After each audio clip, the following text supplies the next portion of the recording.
working specifically on thinking about characters' motivation. What is character motivation? What is character motivation? Keep your hands down and just think for a second. We learned this way, way back, and we're bringing it back. What does that mean? What is character motivation? Rashad? Ooh, it's not when they try to solve the problem. Think about it. Remember, character motivation is what the character wants. Ooh, it's what the character wants. Evan? Yes. Character motivation is what the character wants. How do we find evidence to support character motivation? What do we look at? What do we look at? We look at some things that the character is doing. What do we look at? Hands down. Zachary, what do we look at? We look at their actions, their feelings. Actions, feelings. Dialogue. And? Ooh, Joanne, that's kind. And what? Ooh, Jeremiah, help him out. Thoughts. We look at the characters. Actions, thoughts, feelings, and dialogue. So let's think about what we know about all of these characters so far. What has been the White Witch's motivation throughout the whole story? What has been the White Witch's motivation throughout the whole story? Ooh, hands down, we're going to think. Really think about what we know about her. We know that she is manipulative. We know that she is unkind. What has been her motivation? What does she want? Her big motivation throughout the whole story. Turn and talk.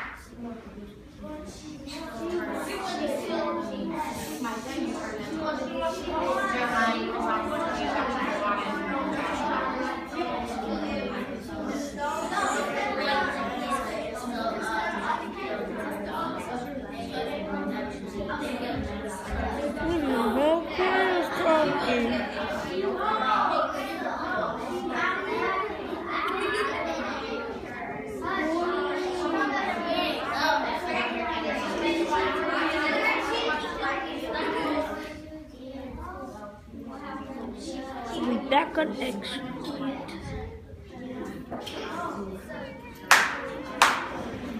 Ooh, Danielle snapped right back. So did Zachary, so did Brandon.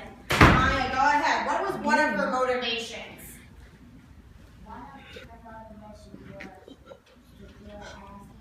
Ooh, to kill Aslan. That's one of her actions and what she wanted to do. What is that? Why? Why does she want to kill Aslan? What is her motivation to kill him? Rashad? So that she would have the power of learning. She wants to have all the power in Narnia. That is true. That is one big motivation. What's another one? What's another one, Ethan? She wants to rule Narnia. She wants to rule Narnia. How do you know that? What's your evidence? She wants to rule Yeah, Narnia because how's your tracking, Ethan? in the book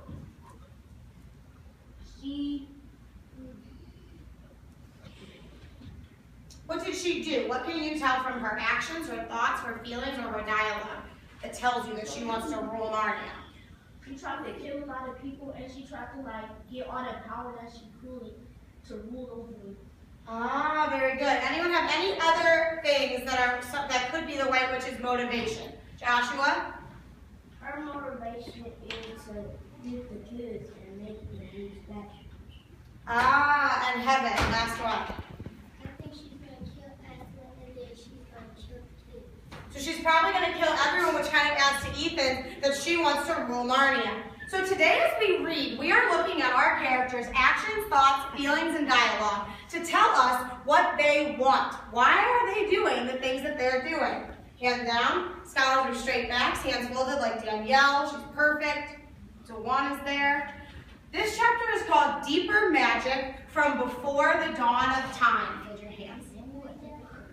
While the two girls still crouched in the bushes with their hands over their faces, they heard the voice of the witch calling out, "Now, follow me, and we will set out to end what remains of this war. It will not take us long now to crush the humans and the traitors, now that the great fool, the great cat, lies dead." Who's she referring to? Who is the great fool, the great catcher to them? Ethan. Aslan. What did she do to him? What did she do to him, Xavier? She used scissors. They cut off all his fur and turned him to stone. At this moment, the children were, for a few seconds, in great danger. For with wild cries and a noise of skirling pipes and shrill horns blowing, the whole of that group of people came sweeping off the hilltop and down the slope right past where Lucy and Susan were hiding. They felt the ghosts go by them like a cold wind, and they felt the ground shake beneath the galloping feet of the minotaurs. And at any other time, Lucy and Susan would have trembled with fear. But now the sadness and shame and horror of Aslan's death so filled their minds that they hardly thought of it. As soon as the wood was silent again, Susan and Lucy crept out onto the open hilltop. The moon was low and thin clouds were passing by, but they could still see the shape of the lion lying dead in his bonds. And down they both knelt in the wet grass and kissed his cold face and stroked his beautiful fur, what was left of it at least, and cried until they could cry no more. And then they looked at each other and held each other's hands out of loneliness and cried again. At last, Lucy said, "I can't bear to look at that horrible muzzle. I wonder if we could take it off." So they tried, and after a lot of working, for their fingers were cold and it was the middle of the night, they succeeded. And when they saw his face without the muzzle, they burst out crying again. And it was all more lonely and hopeless and horrid than I can even describe to you in the pages of this book. "I wonder if we could untie him," said Susan, but the enemies, out of pure spite, had drawn the cord so tight that the girls could make nothing of the knots. Why are the girls, what is their motivation for untying him? What is their motivation for untying him and for taking the muzzle off? Why do they want to do that? What do we know about how they feel about Aslan that tells us why they want to untie him and to take the muzzle off of his face? Turn on top. You all right?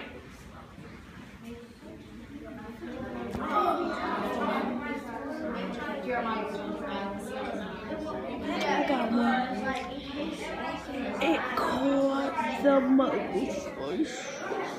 Do you align with their motivation? Dakota, let's go.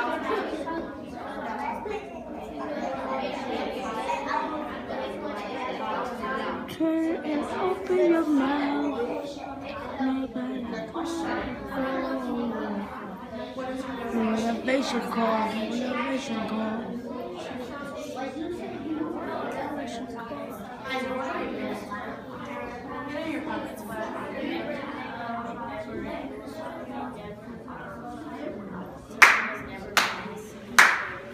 And start in 3, 2. Scholars, we snap right back. Okay, what was their motivation to untie him, to take the muzzle off? Danielle, what was their motivation? Ooh, Kyle's doing an excellent job. Their motivation is to. Their motivation is.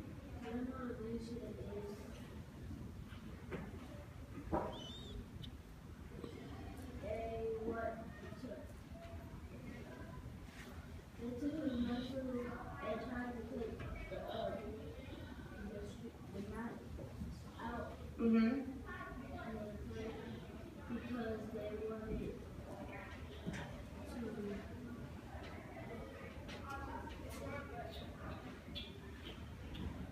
Think about how they felt about him.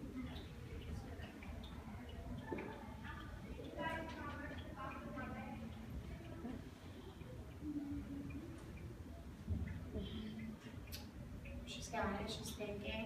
Danielle's really showing a lot of good. Come on. Ooh, Kyle, let's see if you can help her out. They took the muzzle and the knife. They tried to take the knife. They tried to untie Ashley because they probably wanted Ashley to still help them to sit in the chair so they can they thought maybe he wasn't dead and they still wanted his help. That's one reason. What is another reason that maybe they took the muzzle and they wanted to untie him? Tyra, go ahead. I think because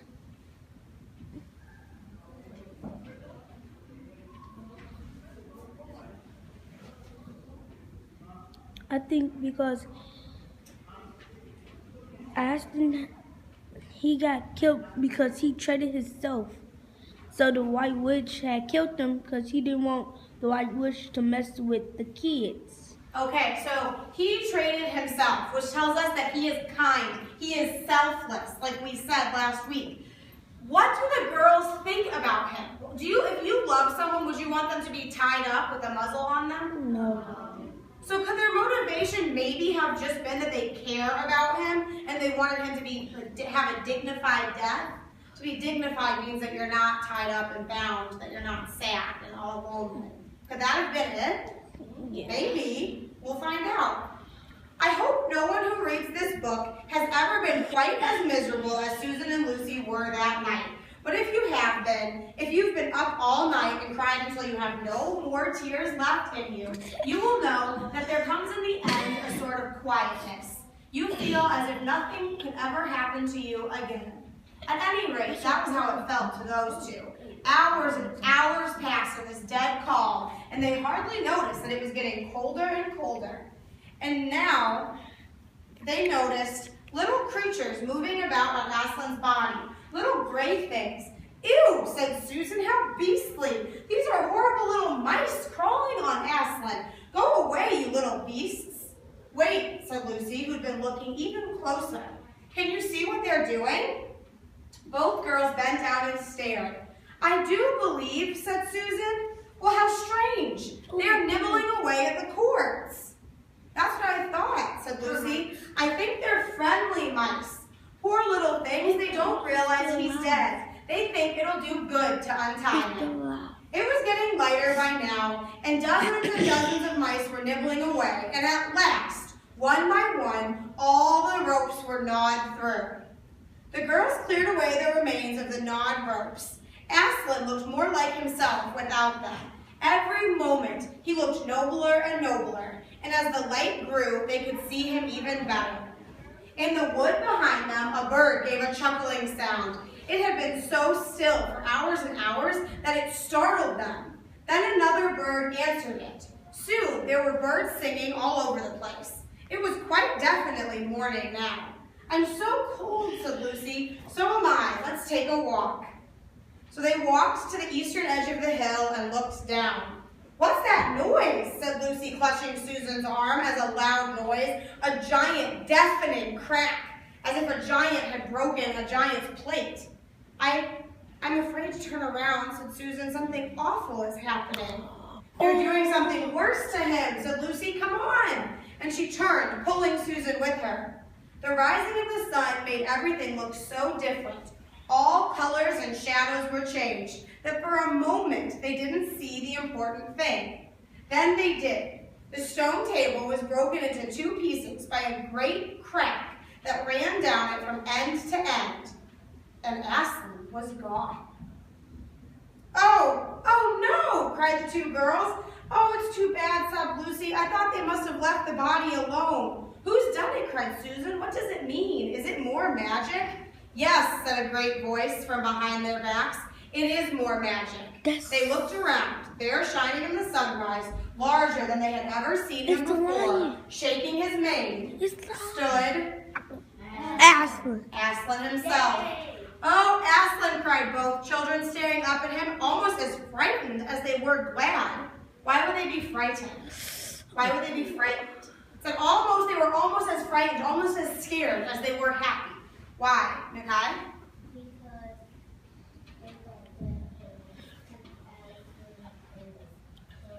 So maybe they thought that someone had taken him away. What else did they think about him?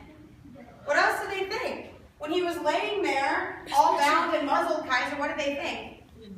He was dead. Do people or animals usually come back to life? No. No, so they were frightened. Aren't you dead, Aslan? Asked Lucy. Not now, said Aslan. You're not You're not a ghost? Aslan stooped his golden head and licked his forehead. The warmth of his breath and a rich sort of smell reached Lucy. Oh, you're real, you're real. Oh, Aslan, cried Lucy, I'm so glad. What does it mean, said Susan, when they had calmed down. It means, said Aslan, that though the witch knew the deep magic, there is a magic even deeper still that she did not know. Her knowledge goes back only to the beginning of time. But if she could have looked back even farther into the darkness before the beginning of time, she would have read a different spell. She would have known that when a willing victim who had committed no crime was killed in a traitor's place, the table would crack and death itself would work backwards. So this is tricky. Let's read it one more time. She would have heard a different spell. Aslan says, she would have known that when a willing victim, that means someone who's willing, who goes willingly and lets something happen to them, who had committed no crime, was killed in a traitor's place, the table would crack and death itself would start working backwards. What does that mean? How does that connect to what we know about this story? Ethan? It means like if someone that committed no crime. So who is that person who committed no crime? Aslan, okay? If he committed no crime, then a traitor killed him. And who is the traitor whose place he was taking? The queen. Ooh, not the queen. Who did the queen want to kill? Who? Edmund. Aslan took Edmund's place because the queen, by her right, was allowed to kill Edmund because he had committed a crime. He was a traitor. But she was not allowed to kill Aslan, so he came back to life. Oh yes, now, said Lucy, jumping up and clapping her hands. Oh, children, said the lion, I feel my strength coming back to me. Children, catch me if you can. And he ran and leaped over their heads. And Lucy and Susan were so happy. And now, said Aslan presently, to business. I feel I am going to roar. You had better put your fingers in your ears. So what was Aslan's motivation to turn himself in instead of Edmund? What was Aslan's motivation to turn himself in Edmund's place? What was his motivation? We now know more about it than we did before. What was his motivation? Brandon? His motivation was. Loud and proud. His motivation was. Okay, we'll give you think time.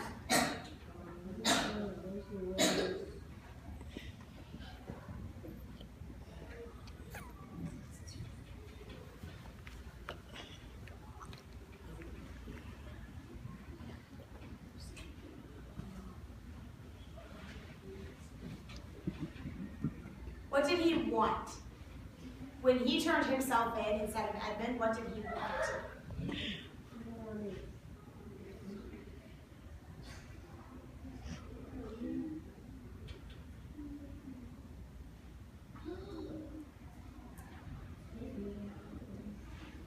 Let's see, Rashad, help Brandon out. Why did he turn himself in? Because at first when he found Edmund, he thought Edmund was in trouble. Okay, so that's one reason he thought Edmund was in trouble, okay? What else? Kaiser?